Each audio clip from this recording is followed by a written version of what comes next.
Καλημέρα. Καλημέρα. Θα μπορούσατε να μας πείτε σε πρώτη φάση το όνομα και την επιχείρηση για την οποία θα συζητήσουμε, για να μας βάλετε λίγο στο κλίμα. Ναι.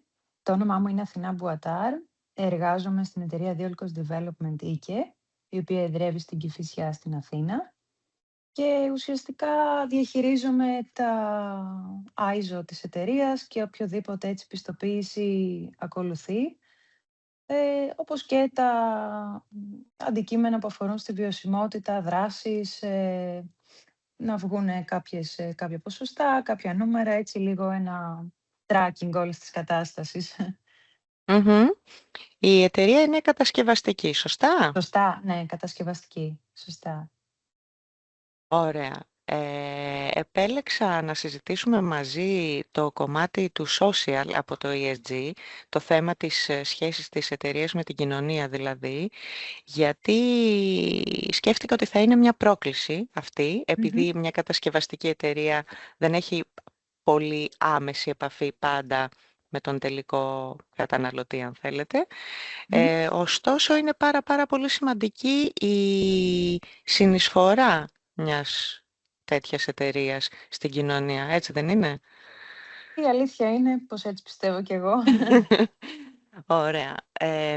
Οπότε θα ήθελα να μου πείτε λίγο εμ, κάποιο παράδειγμα, κάποιο έργο της εταιρείας σας που θεωρείτε ότι είναι βέλτιστη πρακτική για την προώθηση είτε της κοινωνικής ένταξης ή της συμμετοχής της κοινότητας στις δραστηριότητες της εταιρείας ή το αντίθετο, έτσι, της εταιρείας στις δραστηριότητες της κοινότητας και ποιοι παράγοντες θεωρείτε ότι συνέβαλαν σε αυτή την επιτυχία, σε αυτή την πρακτική. Γενικά η εταιρεία δεν έχει κάνει κάποιο καθεαυτού έργο από μόνο του. Κάνει δράσεις και κοινωνικές έτσι συνεισφορές που βοηθούν έτσι στην κοινωνική ένταξη και στην προώθηση γενικά της νέας οπτικής της κοινωνίας Μμμ. που συζητάμε. Έχει κάνει εθελοντικές δράσεις που αφορούν έχει στεγάσει εδώ πέρα μπαζάρ που αφορούν σε ιδρύματα, στην ΕΛΕΠΑΠ, στο Make-A-Wish, ανά τα χρόνια. Κάθε χρονιά δηλαδή συμμετέχει σε τέτοιες δράσεις. Μμμ. Δωρεές σε σχολεία, κάνει αρκετά, είτε για υποτροφίες, είτε για εκδηλώσεις. Γενικώς προάγει την κοινωνική συναναστροφή και ειδικά στα παιδιά. Μμμ. Εμ, Αυτά κυρίως, τέτοιες είναι οι δράσεις. Εντάξει, δωρεές, σε οργανισμούς και σε τέτοια είναι κάτι πολύ γενικό, το οποίο θεωρούμε ότι είναι μια ένδειξη καλής πράξης, δεν θεωρώ ότι αφορά τόσο την κοινωνία. Ε, Τέτοιων ειδών δράσεις κάνει προς το Μμμ. παρόν. Σχεδιάζουμε διάφορα πράγματα, τι άλλο μπορούμε να κάνουμε, γιατί θεωρούμε ότι γενικά η εταιρεία μπορεί να ενταχθεί στην κοινωνική συνεισφορά. Είναι πιο δύσκολο να ενταχθεί η κοινωνική συνεισφορά στην εταιρεία, το ανάποδο, η κοινωνία.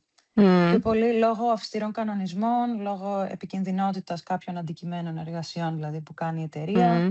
Δεν είναι πολύ εύκολο να ενταχθεί η κοινωνία μέσα στην εταιρεία. Δεν είναι ότι παράγουμε ένα προϊόν ή ότι έχουμε μια υπηρεσία. Είναι μια κατασκευή ενός έργου το οποίο πληρεί κάποιες αυστηρές προδιαγραφές, κάτι που καθιστά λίγο δύσκολο την ανάποδη οπτική. Ναι, ισχύει.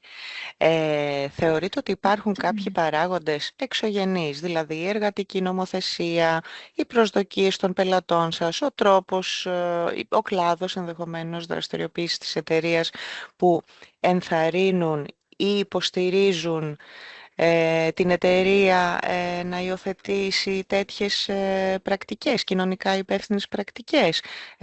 Ρωτάω για την υποστήριξη σε πρώτη φάση, μετά θα ρωτήσω και για τα εμπόδια.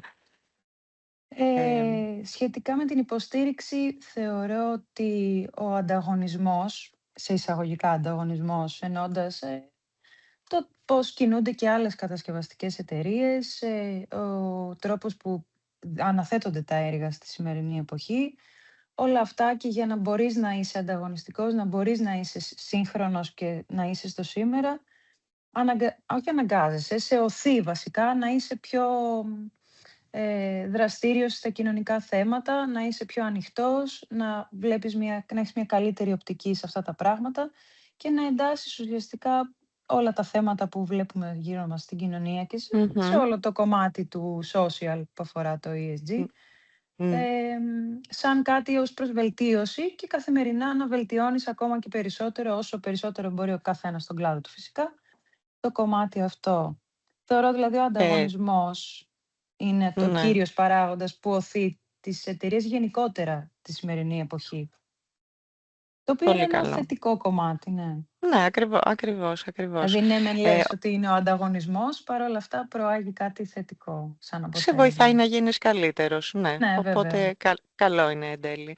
Ναι, ναι. Όσον αφορά την νομοθεσία, τους κανονισμούς, δηλαδή συστημικά υπάρχει υποστήριξη, ενθάρρυνση? Εννοείται ως προς την, εφαρμογή τους στην εταιρεία. Ναι, ναι, ναι. Γεν Ως προς το κοινωνικό πρόσωπο ή τη σχέση της εταιρείας με την κοινωνία, από την πλευρά της νομοθεσίας υποστηρίζεται, ενθαρρύνεται ή... ε, γενικά η νομοθεσία, ενθαρρύνει αρκετά αυτή την προσπάθεια, ας πούμε, της εταιρείας. Παρ' όλα αυτά υπάρχουν έτσι μικρά εμπόδια, ας το πούμε, τα οποία ξεπερνιούνται, απλά δημιουργούν μια έξτρα δυσκολία, ειδικά στον κλάδο μας, γιατί είναι ένας κλάδος ο οποίος είναι κατά κύριο λόγο ανδροκρατούμενος, το οποίο δημιουργεί έτσι μια δυσκολία, ας πούμε, όσον αφορά για παράδειγμα την ισότητα των φύλων, την ισότητα της την ένταξη της Μμμ, διαφορετικότητας, ας πούμε. Είναι αρκετά δύσκολο γιατί υπάρχει αρκετά χαμηλό μορφωτικό επίπεδο στα εργοτάξια, κάτι που καθιστά πολύ πιο δύσκολο τον εξυγχρονισμό ως προς αυτά τα θέματα και την ενημέρωση. Ο κόσμος δεν είναι τόσο μπροστά ως προς την ενημέρωση και ως προς το κομμάτι αυτό, οπότε δημιουργεί διάφορα μμμ, θέματα. Βέβαια η εταιρεία τα κατακρίνει και αντιστέκεται σε αυτά, δεν τα προάγει καθόλου. Παρ' όλα μμμ. αυτά είναι ένα εμπόδιο το οποίο δυσκολεύει, ας το πούμε, την κατάσταση σε ένα βαθμό. Ναι. Δηλαδή, όσον Ωραία. αφορά τη Μμ. νομοθεσία δηλαδή έτσι που είπαμε. Ναι, ναι, ναι. Και, και, και, και νομίζω είναι και ο χαρακτήρας του κλάδου, το Ναι, αντικείμενο ναι, ο τέτοιο, κλάδος, έτσι δεν κυρίως ο είναι? κλάδος Ναι, είναι το ναι. θέμα που δημιουργεί αυτό, ναι. Ωραία. Οπότε, πολύ ωραία. Μου απαντήσατε και την άλλη ερώτηση. Ποιες είναι οι προκλήσεις, ας πούμε, που αντιμετωπίζει η εταιρεία. Όσον Είναι η αφορά, ναι, μεγαλύτερη πρόκληση όντως. ναι, ναι. Υπάρχει λοιπόν κάτι άλλο που θα το λέγατε έτσι πρόκληση πέρα από αυτό και πάντα με το κοινωνικό, με την κοινωνική ας Ναι, πούμε ναι, ναι. διάσταση. Γενικώς θα έλεγα ότι αυτό είναι το κύριο έτσι θέμα το οποίο αφορά μια δυσκολία που αντιμετωπίζει ας Μμ, πούμε η εταιρεία.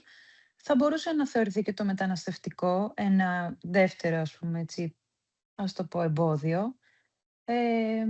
Δεν αφορά άμεσα ή τόσο έντονα, πιο πολύ δημιουργεί θέματα ένταξης όσον αφορά το εργατικό προσωπικό. Είναι πιο δύσκολο να ενταχθούν. Υπάρχει επίσης ρατσισμός, γιατί δεν υπάρχει μόρφωση. Πάλι δηλαδή ουσιαστικά το ίδιο πρόβλημα δημιουργεί το άλλο μμ, πρόβλημα στην εταιρεία. ναι, ναι. Όχι στην εταιρεία βασικά, στον κλάδο. Ναι, ναι, Μμμ, λόγω μμ. του κλάδου της εταιρείας. Έχετε Αυτό βρει, θα έλεγα. ναι, έχετε βρει κάποιες έτσι πρακτικές που θεωρείτε ότι σας βοηθούν να προσπεράσετε ή να αμβλύνετε κάπως αυτά τα θέματα?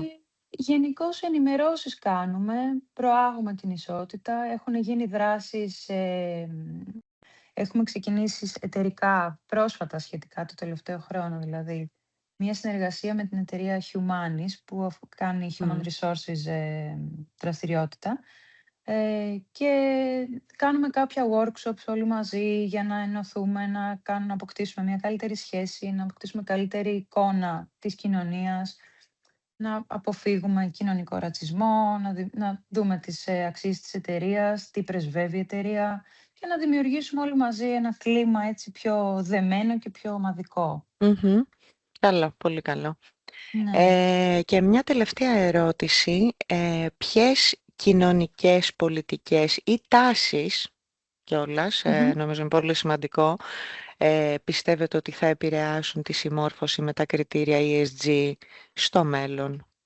Ποιες τάσεις, κοινωνικές Ε, είτε πολιτικές, ρυθμιστικές? θα έλεγα την διαφορετικότητα θεωρώ ότι θα δυσκολέψει, γιατί μέχρι να αλλάξει η γενιά, να δημιουργηθεί η αποδοχή, γιατί όσο ανεβαίνουν οι γενιές υπάρχει μεγαλύτερη αποδοχή στη διαφορετικότητα. Θεωρώ ότι θα καθυστερήσει αρκετά, θα δημιουργήσει για κάποιο καιρό μια κοιλιά, μια δυσκολία ως προς αυτό. Παρ' όλα αυτά θεωρώ ότι θα ξεπεραστεί και αυτό, δηλαδή θα βρούμε τα πατήματά μας, να το Μμμ. πω. Ε, εντάξει, κάθε αλλαγή κοινωνική δημιουργεί και εντάσεις και δυσκολίες, διάφορα τέτοια θέματα, σε οποιοδήποτε κλάδο, αλλά και στον δικό Ναι. μας για τα δικά μας θέματα. Μμμ. Ε, θεωρώ όμως ότι, εντάξει, δεν υπάρχει κάποιο θέμα το οποίο θα είναι καταλυτικός παράγοντας για να δυσκολέψει τα κριτήρια του ESG. Θεωρώ Μμμ. απλά ότι θα υπάρχει μεγαλύτερη δυσκολία ίσως σε κάποια μικρά θέματα, αλλά όχι κάτι σημαντικό. Οκ, άψογα. Άψογα. Δεν ξέρω, εγώ έχω ολοκληρώσει. Θα θέλατε να προσθέσετε κάτι? Ε, εμ, νομίζω είμαι οκ. Νομίζω ότι καλύψα αυτά που είχα σκεφτεί να πω. Τώρα αν κάτι Τέλεια, άλλο θέλετε, στη διάθεσή σας. τέλεια, τέλεια. Σας ευχαριστώ πάρα πάρα πολύ, Και εγώ, να και είστε θα καλά. είμαστε σε επικοινωνία για τα επόμενα βήματα. Ευχαριστώ. Τέλεια. Να είστε καλά. Καλή. Γεια σας.